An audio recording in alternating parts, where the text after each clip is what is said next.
Assalamu alaikum. Welcome to Boys in the Cave. My name is Tanzim, your solo co-host again for today. And everyone knows about the unfortunate events that occurred in Christchurch. So if people have already checked out, we did do an episode already with Uthman Badr, just to get his thoughts on the whole situation.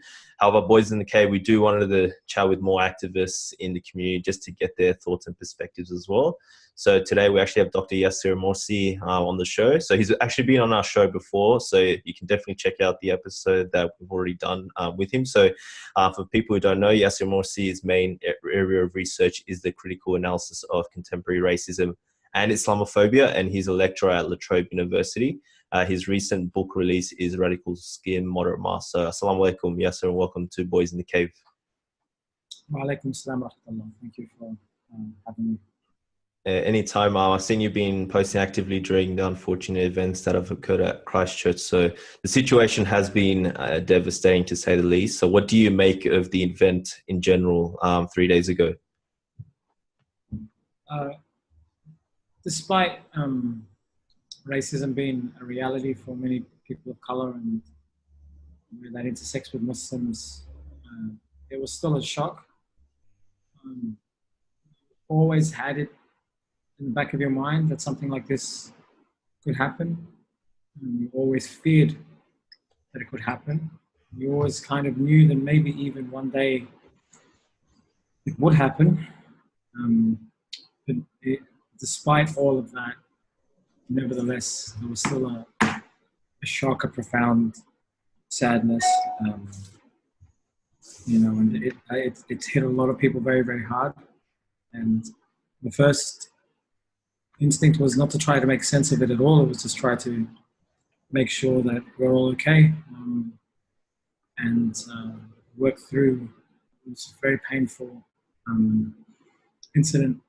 First and foremost, just for the families involved. Yeah, subhanAllah. I don't think anyone could have fathomed this sort of attack. I don't remember or recall such an event occurring. There's a lot of killings that have happened in the West, but I think for us, because we're based in Australia, you're in Melbourne, I'm in Sydney, something of this nature close to home, I don't think we've actually experienced in a very, very long time, but yeah. Yeah, there is a sense in many ways that we share with the privileges of living in the West and the security that comes, the relative security that comes with living in the West in comparison to the countries and nations and the worlds that our parents, grandparents come from. And we see a lot of destruction and violence in the Muslim world and beyond the Muslim world. So there is a sense of security here that we who live on colonized land enjoy the fruits of colonization, and one of those fruits is security. Too many of us have fought racism to be able to enjoy further this country, Australia and New Zealand and so forth. So maybe at one level, this was an extension. We felt safe here, and those of us, almost all of us, who know of the breadth and reach of racism, as I said to begin with, were probably half expecting something like this to happen.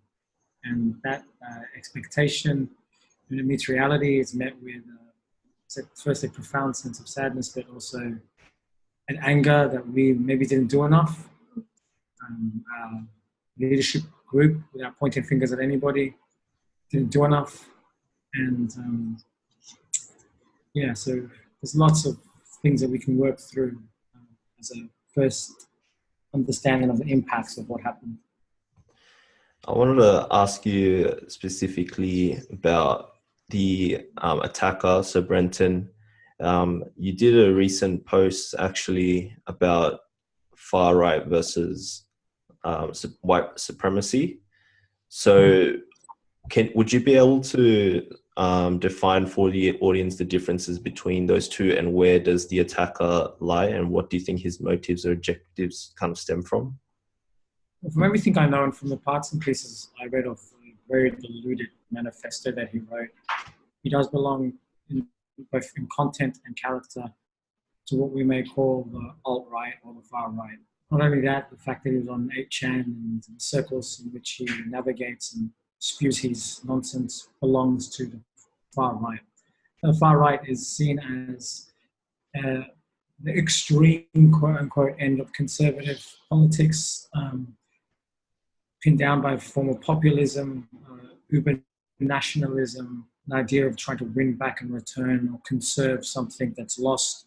That's Europe, Western civilization. It's been taken over by immigrants or PC, leading high liberals, feminists, and etc. and on and on. So the far right is an extension of that. White supremacy, they are in almost supremacists, almost always, right? But at the very least, they share in whiteness's fantasies about itself. Well, white supremacy as a concept and a term shouldn't just be defined by those who wear the KKK, you know, Grand Wizard costumes and hats, and those who are violent. We have to be careful because, you know, in one way, our colonial societies want to forgive themselves for their racism, and there are many ways they try to forgive themselves, one of which is shifting racism to the extremes and making the far right the face of racism.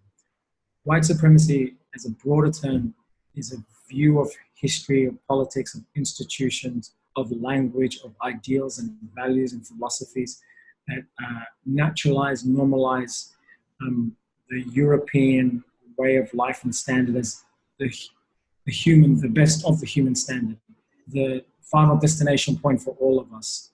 It's and we have to understand that it's not just built on arguments or philosophy. It's been built on economic and military violence that we associate with colonialism, as well as the symbolic violence that we associate with the way they imagine the world and the way different peoples are categorized and deemed inferior.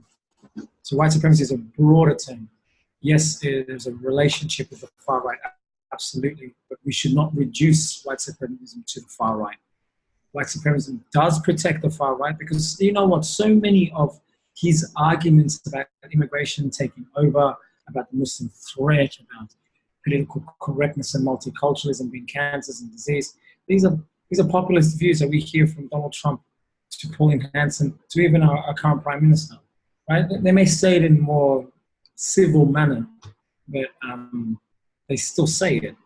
And that's all part and parcel of the white supremacist fantasy. So those are the distinctions, and the way I would summarize and put it is far right belongs to white supremacy, but it is not the only face of white supremacy.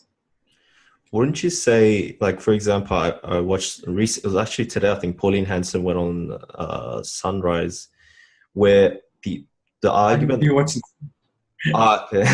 Like, what she said is that, what she's trying to point at is that the issue with Muslims is that they want to bring... so how she's trying to picture is that there's genuine concerns because there have been Muslim attacks, Muslims attacking people around the world, and that is an issue that we have to address. So that's why she's trying to act the way she is, because she wants to get to the bottom of why those attacks by Muslims occur, if that makes sense. So she's coming from the lens of just like a genuine concern, right? So wouldn't you say, let's just hypothetically say that's her stance, right? Wouldn't you say that it's different to quote unquote white supremacy, where maybe that group specifically want to, I don't know, keep the European blood pure and keep the European land safe, if that makes sense? I get the question, but let me be blunt. Let me reorganize it in a way that I think is beneficial for you and I as Muslim, as men of color, as belonging to the West. Let me answer it in the shortest possible way. And forgive me, I know we're all under obligation to be mu'addab and show civility. Pauline Hanson is an idiot, right? I don't want to mince my words.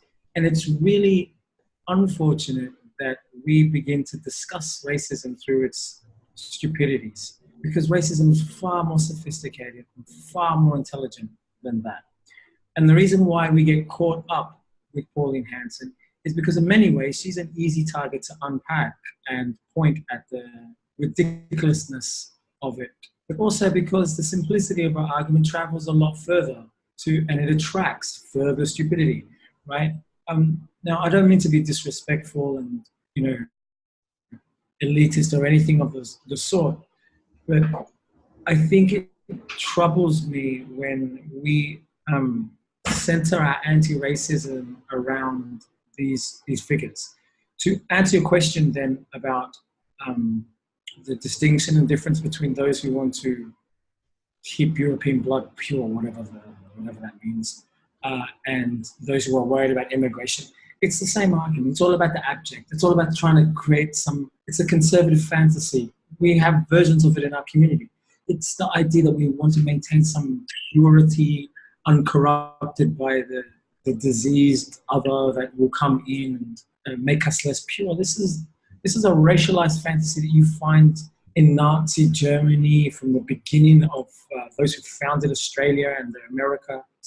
It's rubbish. It's nonsense, but it's powerful. And yes, some will take up arms and others will dog whistle, but almost all of it is based on an idea that somehow Europe and the West is this once glorious, pure, enlightened, uncorrupted Christian spirit that, because it opened its arms to others in the world, it became polluted. It's utter nonsense. It's not true. And yes, I recognize the power of that fantasy and us opposing it, but we should give it, and my suggestion, you were doing this, give it no legitimacy and recognize it for what it is. It's a call to arms, a call to violent arms. It's not real. Europe was never that. Europe was not just built on democracy and Christianity and the purity of some Western Enlightenment. It was built on the backs of people of color, from immigrants to slaves, the land that we're on. So yeah, forgive me. I know a lot of Muslims like to be polite, but I'm just going to, Pauline Hanson's an idiot, ignore her. And what, just touching on that, we have people in the world, such as, Milo Yiannopoulos and even Jordan Peterson, because of the attack, people are now pointing to them, saying that you guys are the ones that instigate situations such as the one that occurred at Christchurch by talking down on Muslims or whatnot. Like Jordan Peterson, probably not explicitly, but a lot of people have been posting that Jordan Peterson has like a role in these sort of situations. Firstly, I want to ask you like two kind of questions. First one would be, what degree on the spectrum of alt-right or even white supremacy do people like Milo and Jordan Peterson sit on? And because for me, right, like Jordan Peterson on the surface level, trying to make you a good person, this and that, people that's their perception of JP, yeah? But then they get a bit confused when they hear stuff like, oh, he actually has a role to play in these sort of situations. Could you kind of clarify on what degree those two people sit specifically? And after that, what roles do they play in terms of situations like Christchurch occurring? Okay. So with the likes of these figures, let me reference an old saying and also our favorite breakfast at the moment, egg. So there's a chicken and egg argument happening here. I don't think they are the creators of racism as much as racism is the creators of them. So I don't think these figures could pop up everywhere, and it's not like they are the cultural influences. They created a bad version of the conservative right. No, they're a product of it. All of them. And this is why it's super important and I think very crucial for us to shift the debate from racists to racism, from actors to systems, and to recognize that in many ways they are mouthing, articulating an existing culture and climate that has been embedded within Western civilization from the very beginning, that is tied to an entitlement, a heroic vision of itself, a notion of its superiority, coupled with a notion of others' inferiority, And then they begin to articulate. Now, throughout the ages, these articulations can be soft, they can be hard, they can be sneak, they can be coded, they can be partial, they can be complete. So the roles they play in creating racism is an extender of it, rather than a producer of it. So again, that's a chicken and egg argument here. I don't think I would pin the blame and say they are responsible for racism. Now, when we argue, are they therefore a link between them and Christchurch? I'll get to that argument, but firstly to all the alt-Walla right dude bros, forgive me for putting it this way, who are fans of Jordan. Listen, bro, I'm just going to say the elephant in the room. They're only fans of him because he bashes women, he bashes feminism, he bashes queers. That's it. So there's this sense among a new generation of young Muslim men that they're bombarded with this, basically women who talk back. That's it. And they get triggered, and then they get fragile, and then they look for heroes. And then they say, well, mashallah, look at this person, he's saying it as it is. It's a misreading of power.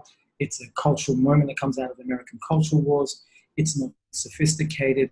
It's not meaningful. And just like a person like Trump can become president, people like Jordan Peterson become, I'm not going to say he's an idiot or he's not academic or not intelligent, he clearly is. But when it comes to politics and social commentary, he's not very sophisticated. Become articulations of grievances, and in this case, male grievances. So that's why he's gaining track. The role he plays in creating conditions of yes and no. Sure, all of us implicitly play a role in one way, not to the same responsibility, of course, because we don't all share the same power. But let me say it this way. There are those who are silent against what racism is. There are those who obscure the conversation. There are those who mistrust anti-racists. All of them are implicit. There are those who don't want to question anti-blackness in our community, which would provide an educational ground for us to understand what racism is. There are others who use Islamic platitudes and wonderful sayings to erase political structures. All of us have failed in making racism understood. And for that reason, you can say, well, what responsibility do we have? Forget the enemy for a second. What have we done? Now, to answer their direct role, yeah, they're up in their own fantasy and clouds. They legitimately believe that they're victims of something, victims of a lack of, like it's fascinating for me. You have powerful white men who think they're the victims of history. That's powerful. I mean, we all talk about us playing the victim card. Nobody plays the victim card better than powerful white men who think that society is structured to silence them, despite the fact they are in the vast majority of leadership roles. So to answer, there is a role, yes, they do belong to a culture of indoctrinating people into believing this victimization against the women of color, feminist, intersectionalists, or whatever, man, whatever that they say. Yeah, that's a role. But I'm not, without denying the question, I will say this. The main letdown for me, the heartbreak for me, is our own communities, our own leaders, our own people not taking this seriously, distrusting it, being put off by critical race theory or descriptions of power because it's unfamiliar. And there are a lot of defenders of whiteness, one of which is Jordan Peterson, but so are our board of imams. And one you can say, khalas, he is what he is. Lakum dinukum waliya dini. Our own inability is far more heartbreaking for me. Would you say that, so then how, okay, because there's a lot to unpack there. However, what I took away from that is the existing culture that influences those people. There's the culture wars in America and playing the victim card as well in regards to certain situations. And a lot of the white people do tend to play the victim card. And even like Pauline Hanson will play that card, you know, oh yeah, the Muslims coming in, this and that. So a lot of those existing ideologies or sort of indoctrination due to the culture they're in, it kind of manifests, and would you say those are the reasons that cause such attacks in Christchurch, for example? There is a correlation. I wouldn't use the word cause. There's a correlation. So there's a link, possibly. But I will say this. Racism's violence precedes our birth, precedes our grandparents' birth. It's constituted within the system that any resistance towards it, including your very existence, bro. Like the idea that there's multiple kebab shops in the suburb becomes a triggering factor for white fragility. We're taking over.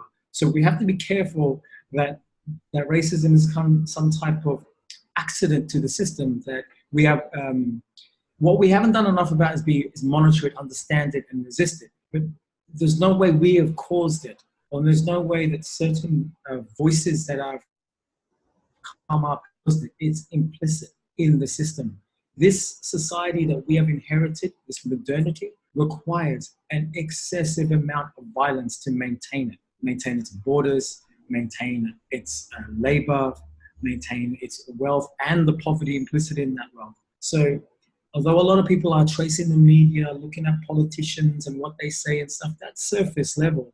If we want to fight racism, I say it time and time again, it is a concrete fight. It's a material fight, which goes back to the economy, the military, and history. So yeah, I understand where your question is coming from. I appreciate it, that there are actors that accelerate, if you will, the narrative, that legitimize it, normalize it. But I would never say that they are the cause of violence. There's a correlative relation, but the cause of racial violence is this thing that we've inherited, for the lack of a better term, a colonial modernity. Okay, those are really good insights. I want to quickly have a jump to, because there are a few topics I do want to touch on. Even on your Facebook page, and I actually came across this on my own, like when I was making posts about what happened at Christchurch. I'm talking about being in peace, doing dua, salah, all that sort of stuff, in order, and giving charity, doing all those acts because of the situation that occurred in Christchurch, like reconnecting with Allah, all that sort of stuff, and also giving charity and being nice to, showing your condolences and this and that. So when I post about that, for example, right, people, what happens is that in the comment section, they tend to comment stuff like, it's time that we are together. And this includes not just like Muslims and non-Muslims, but everyone should be together. They should be in solidarity. We should be in unity, right? So me personally, I find that problematic, but I know you actually touched on it more in depth. So I just wanted to get your thoughts about what it means, and why is it, if it is problematic, why is it problematic? Sure. Firstly, on the point of our reactions, look, it's a very difficult time. So I think all of us are hurt, angry, frustrated, let down. And I don't want to be too critical, but many of it is because I go back to the earlier point, our sense of security was interrupted. We were very privileged by living in the West. And it will take time to make sense of it and heal. So a lot of reactions make sense when it comes from a position of pain and trauma. And then almost instantly there is an assumption of trying to reverse hate by talking about love, reverse division by talking about togetherness. And that for me is, it's really interesting, because most people who say don't be reactionary, they're the ones talking about being together. They're the reactionary ones, because all they're doing is highlighting a problem like hate and reacting through screaming out the opposite, love. Highlighting the notion that we're divided by screaming out the opposite, let's be together. That's an ideal that I'm willing and happy to celebrate, but it's not a solution. It's not even an identification of the problem. In fact, in many ways, it erases the problem. What would you say is this solution then? So, yeah, as I was saying, I think it's somewhat reactionary just to throw the word together and love. I mean, it makes sense from a healing process, but I don't think it works as a solution. I think you asked me what then is the solution? Yeah, what is the solution then? Yeah. So people don't like this answer, but I think it's important to say it time and time again. The idea that a solution often has this ring to it that a problems such as racism can be fixed by some policy, some attitudes change in the population. It's a lot more broader than that. And we as a generation have inherited maybe at least 400 years of social and political engineering towards a dominant European order. It's not going to change within our generation. We're working off the backs of those who have taught us from previous generation. And here is a big up and an acknowledgement to the many, many communities of color, especially in Indigenous and Black communities in my context, that have taught me about racism, taught me about the context upon which white supremacy and white settlement works. We are learning still, we are still here. And our solutions, as I was saying, we've inherited a world that has been made up by centuries of social and political engineering towards creating a dominant European order. That's not going to change within our generation. However, to understand solutions, and you have to understand within the broader, you have to have a broader historical view. What is the solution in the context that we're dealing with? You know, crying out against the destruction of a system and order is important insofar as much as you have an end game in hand, but it's not the solution. So a lot of people confuse the idea that when we say white supremacy needs to be destroyed, that's the end. Now that end manifests in different ways. The solution for me in this current, let's say, part of history that we're belonging to is first and foremost our survival and dignity and health, to make sure that we learn from our political ancestors not to be defeated here and here, to learn that we are to have our chins up, to know who we are, to know our languages, to win back that which has been broken about us. And it's to be there for one another. It's to be able to have these conversations, to lift one another up, to be able to invest in our communities, to create strong institutions, strong education, to be conscious and politically aware of the problems that we've inherited, to name and oppose and denaturalize what whiteness assumes to be, to question liberalism and humanism as the only political ideologies that guarantee equalities and freedom. We are in, let's say, a denaturalizing phase, a deconstructing, okay, everybody hates that word for whatever reason, a deconstructive phase where we are trying to re-educate our miseducation. That's the solution for us. That doesn't mean the roads are going to be changed, the buildings are going to be brought down, and the khilafah is going to be established. That's not going to happen, okay? It does mean that we have to be vigilant towards the various types of harms and violences that occur, including standing in solidarity with institutions that harm our African brothers and sisters, which most of us only pay lip service to. It includes understanding the history of the country we're on and how it was founded. It includes recognizing how, first and foremost, and to summarize it and say it in the simplest possible way for me to understand it, we all have to learn how to read power. And it comes just down to that, what power is, how power is racialized, how it's gendered, how it's used, who has it, in what way they use it, in what way we don't have it, what way it harms us. Because at the moment, in this current climate, when I say our community, I am specifically speaking to an Arab-dominated Muslim leadership. They're too caught up on values. Values are important, but values without power is, a boat without a rudder. So the solution is to extend political education of who we are and the world we've got. And the way to move forward can only come through understanding those things. You mentioned about Muslim leaders. I just wanted to ask you, what do you think has been their approach overall during these circumstances, and what, if you disagree with their approach or if you agree with their approach? Clearly, I don't agree, bro. I have to ask the questions here to make it formal. Look,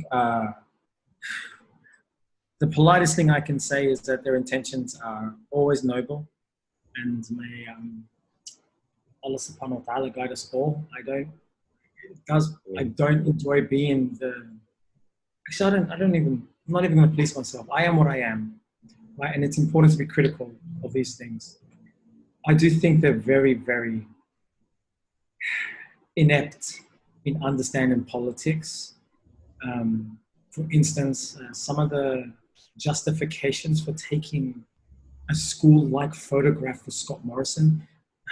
Scott Morrison aside, for all that he has done to demonize us, bastardize the conversation around how violence works, exploit us for his own political agenda. That aside, so let's say he's besties with Samir and LMA, whatever, all that aside, I will never understand, and perhaps this will give us a hint to what's wrong with this leadership, why there was a necessity, a need, a day or two after a massacre of Muslims praying in the mosque, why there was a necessity to take a photograph. What does that say about us? What are we telling ourselves? Do you just want to be in the presence or in the proximity of white power in the form of a prime minister? That for me is telling, like all of it, and I'm not saying they're not doing this, but all of our focus, our primary focus should not be welcoming politicians and opening our mosques. Our primary focus should be about us. First and foremost, we need to mourn, we need to heal, we need to educate ourselves about what happened. We need to extend all of our resources to the families and the heroes that were involved in this massacre. And then, and only then, we can begin to have these political conversations. But the reason why they saw this important is because they still, and forgive me for saying it, they still have faith in whiteness or white supremacy, that it will protect them if they're civil, polite, good, and they show them and give them dawah to the beautiful version of Islam that we all have. They have faith that that will protect them. Now, that is an old colonial relationship. So, of course, I'm a big advocate of self-determination. In this current climate and the war on terror, we cannot be funded by government because that will cripple our agency. We cannot have people working on both sides. If you want to work for government and you want to be an MP or whatever, go work. But we cannot and we should not have that at the expense of self-determined leadership, our own stand-alone bodies that are, in a sense, uncorruptible from government influence. I wanted to ask you, like, from my perspective, right? Like, it's not easy. Like, I asked the same question to Uthman in our last episode. It's not easy when you have the Australian government knocking on your door. I'm sure they came and said, you know, we want to pay our condolences. Let's meet up, this and that. And if for example, the Muslim leadership were like, nah, sorry, maybe another day, come check us. Like, after you've, I don't know, stopped bombing Muslim lands, then come sit with us. Like, it's all, well, it sounds good in theory how, you know, you perhaps, and even Uthman kind of alluded to that, not to take photos of that nature at this time. But in reality, when you're like on the ground, we have to be facing that situation. How do you sort of hold up? Like, can you even? It doesn't begin. Yeah, sorry. But we're not talking about one moment. They've developed this relationship with government. We're not talking about not being polite. We're not talking about not being respectful. We're not even talking about not having a relationship with government. We're talking about standalone, self-determined, or our decisions, our own, based on our consultation and our interests, our multiple interests, and our needs. So yeah, you can say, well, they're under pressure. Sure, of course they are. That's the nature of being a minority. All you're articulating for me is their inability to read power. You cornered yourself. You've cornered yourself over. I remember we were talking about, we just have to replace John Howard. We just have to replace Tony Abbott. We keep doing this. Like, we keep thinking there is a white prime minister that's going to come in and listen to us and have our interests at heart. I don't know how many times this needs to fail. They've cornered themselves. So it's not just now. You've developed a relationship effectively, which means that we are expendable to their needs. So now you ask, well, it's difficult. Why? How can we do that? It's not practical. Of course it's not practical, because you haven't made the hard decisions prior to that. So now the rest of us have to, khalas, you did what you did. We have to move on to try to create grassroots independent bodies where, in effect, it delegitimizes those of us who are far more interested in listening to what government has to give and say than they are to their own youth. So yeah, I get that they're in a hard place, but that's politics. Politics is effectively you've been given a hand and you have to learn how to play it. And now you're saying, well, I'm sorry, they've got more power for me. They can punish me more. There's more pressure. Exactly. That's the realities of being a minority. You need to learn how to play that. Succumbing to it every single time in the hope that it will give you something is not a good move. So again, their side, they always think our side, call us radicals, are impractical, we're barking, we're screaming, we don't see the realities of the everyday. It's actually the reverse. We recognize the way power works, and we're asking for a far more effectively mature response to our limitations and to the relationship we have with the government. And that includes trying to find spaces that make us independent. And to give you a concrete example of what that looks like. All right, ICV, you can't come out and condemn the government because you've tied yourselves into knots over 4 decades or whatever. Okay, do it, fine, you do what you have to do. Why are you fighting us who do it? Why aren't you providing, like on the side, you know what, Yassir's, Muhammad's, Ahmed's, go ahead.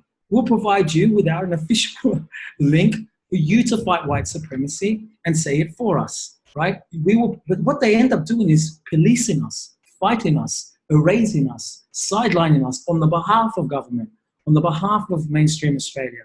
So even if we had a peak body that had to play the pragmatic normative game, that's only one aspect of it. You don't even invest in your radical communities. You don't even invest in your resistance. You don't even invest in those who are willing at their own personal sacrifice to come out and say it out loud. That's power as well. So let's say, khalas, yes, you have to go and shake the Prime Minister, the shaitan's hand. All right, you have to do it. Okay, we get it, we see it, we understand it. But give us a wink. Tell us that you know this is a game.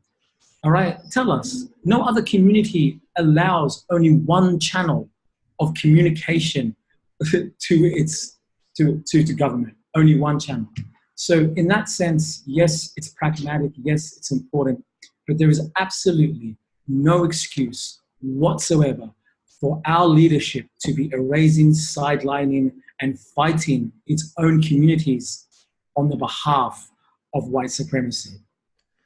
I think the takeaway point for me would be to just have a hard stance and not get, I guess, bullied by the government, because that's probably the government, how they feel. They come in, they just kind of do what they want to do, and they can kind of make it happen and infiltrate, I guess, the leadership of the Muslims and kind of influence how they do things. So we don't, would you say? It's a power relation. Yeah. Yeah. So it's a power relation.